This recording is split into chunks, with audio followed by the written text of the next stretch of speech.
মৰমৰ ছাত্ৰ ছাত্ৰীসকল, তোমালোকক মই মোৰ চেনেলটোলৈ স্বাগতম জনাইছোঁ। আজি মই ক্লাছ 6ৰ সমাজ বিচিত্ৰা পাঠ্যপুথিৰ সমাজ বিজ্ঞানৰ কৰ্মপুথিৰ পাঠ 10 প্ৰাচীন ভাৰতৰ ৰাজবংশ আৰু সমাজ পাঠটোৰ প্ৰশ্নসমূহৰ উত্তৰসমূহ আলোচনা কৰিম। গতিকে তোমালোকে ভিডিঅ'টো প্ৰথমৰ পৰা শেষলৈকে চাবা। 1 নম্বৰত দিয়া আছে শুদ্ধ শব্দত টিক চিন দিয়া। ক নম্বৰত দিয়া আছে উত্তৰ ভাৰতত ৰাজ্য স্থাপন কৰিবলৈ আৰম্ভ কৰা ৰাজবংশটো আছিল মৌৰ্য গুপ্ত বংশ। ইয়াৰ শুদ্ধ উত্তৰ হ'ব মৌৰ্য। গতিকে তোমালোকে মৌৰ্য শব্দটোত টিক চিন দিবা। খ নম্বৰত দিয়া আছে সম্ৰাট অশোক জৈন বৌদ্ধ ধৰ্মৰ দ্বাৰা প্ৰভাৱিত হৈছিল। ইয়াৰ শুদ্ধ উত্তৰ হৈছে বৌদ্ধ ধৰ্ম। গতিকে তোমালোকে বৌদ্ধ শব্দটোত টিক চিন দিবা। গ নম্বৰত দিয়া আছে শুংগ বংশ প্ৰতিষ্ঠা কৰা পুষ্যমিত্ৰ শুংগ এজন ক্ষত্ৰিয় ব্ৰাহ্মণ আছিল। ইয়াৰ শুদ্ধ উত্তৰ হৈছে ব্ৰাহ্মণ। গতিকে তোমালোকে ব্ৰাহ্মণ শব্দটোত টিক চিন দিবা।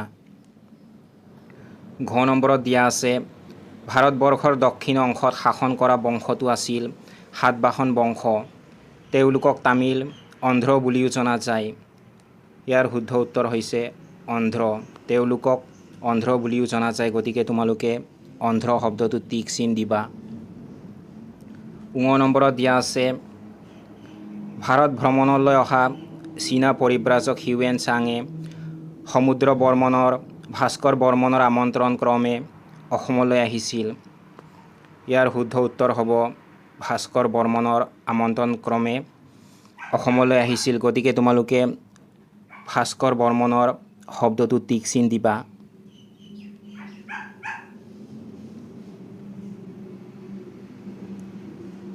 2 নম্বৰত দিয়া আছে ক অংশত লেখকৰ নাম আৰু খ অংশত তেওঁলোকে লিখা গ্ৰন্থবোৰৰ নাম আছে। দুয়োটা অংশ মিলোৱা।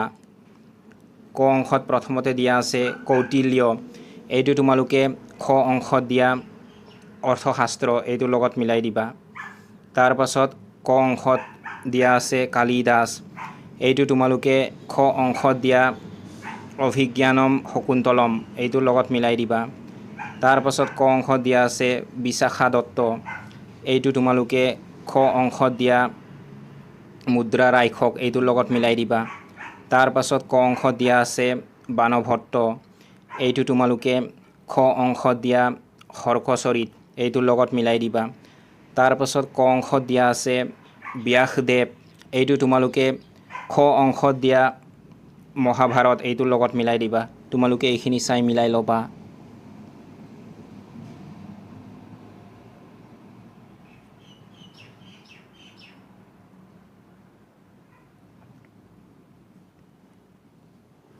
তিনি নম্বৰত দিয়া আছে তলত প্ৰাচীন ভাৰতৰ কেইজনমান শাসকৰ নাম দিয়া আছে। তোমালোকে নামসমূহ তলত দিয়া সময়ৰেখাডালত সময়ানুক্ৰমিকভাৱে লিখা। মই তোমালোকক ইয়াত দিয়া শাসকসকলৰ নাম এই সময়ৰেখাডালত ইতিমধ্যে সময়ানুক্ৰমিকভাৱে লিখি দিছোঁ।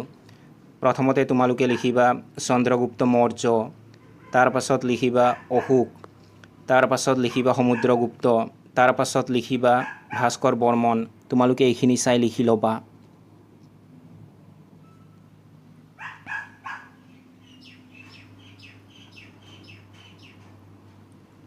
চাৰি নম্বৰত দিয়া আছে প্ৰাচীন অসমৰ সমাজ ব্যৱস্থা আৰু বৰ্তমান অসমৰ সমাজ ব্যৱস্থাক তুলনা কৰি কি সাদৃশ্য আৰু বৈসাদৃশ্য দেখিছা লিখা।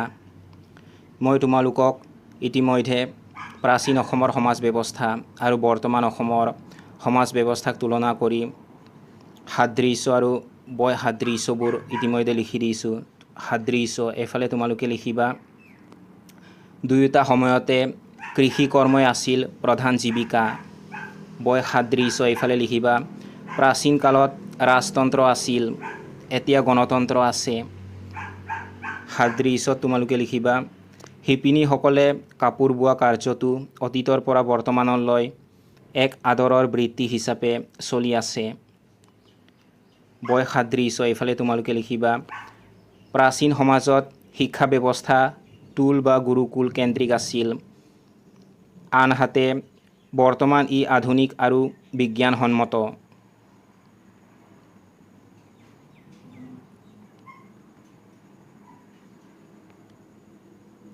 5 নম্বৰত দিয়া আছে মগধৰ উত্থানৰ এটা কাৰণ হ'ল ইয়াৰ সৈন্যবাহিনী।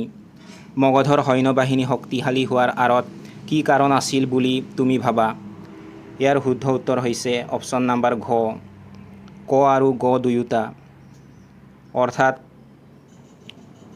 ক নম্বৰত দিয়া হস্তী বাহিনীৰ ব্যৱহাৰ আৰু গ নম্বৰত দিয়া লোৰ সঁজুলিৰ ব্যৱহাৰ, ইয়াৰ ফলত মগধৰ সৈন্যবাহিনী শক্তিশালী আছিল।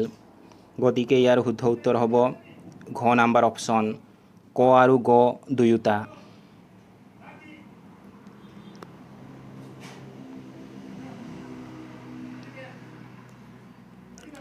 6 নম্বৰত দিয়া আছে তলৰ বাকচটোত কেইখনমান প্ৰাচীন ভাৰতৰ নগৰ, ৰাজ্য আৰু ৰাজধানীৰ নাম দিয়া আছে। ভাৰতৰ মানচিত্ৰখনৰ উপযুক্ত স্থানত সেইবোৰ চিহ্নিত কৰা। মই তোমালোকক এই বাকচটোত দিয়া প্ৰাচীন ভাৰতৰ নগৰ, ৰাজ্য আৰু ৰাজধানীৰ নাম ইতিমধ্যে এই মানচিত্ৰখনত উপযুক্ত স্থানত চিহ্নিত কৰি দিছোঁ। এইখিনি চাই তোমালোকে কৰি ল'বা। এইফালে তোমালোকে লিখিবা প্ৰাগজ্যোতিষপুৰ, এইফালে লিখিবা পাটলিপুত্ৰ, এইফালে লিখিবা কলিংগ,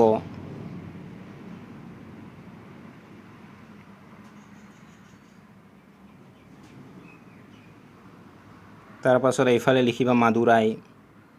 তোমালোকে এইখিনি চাই লিখি ল'বা।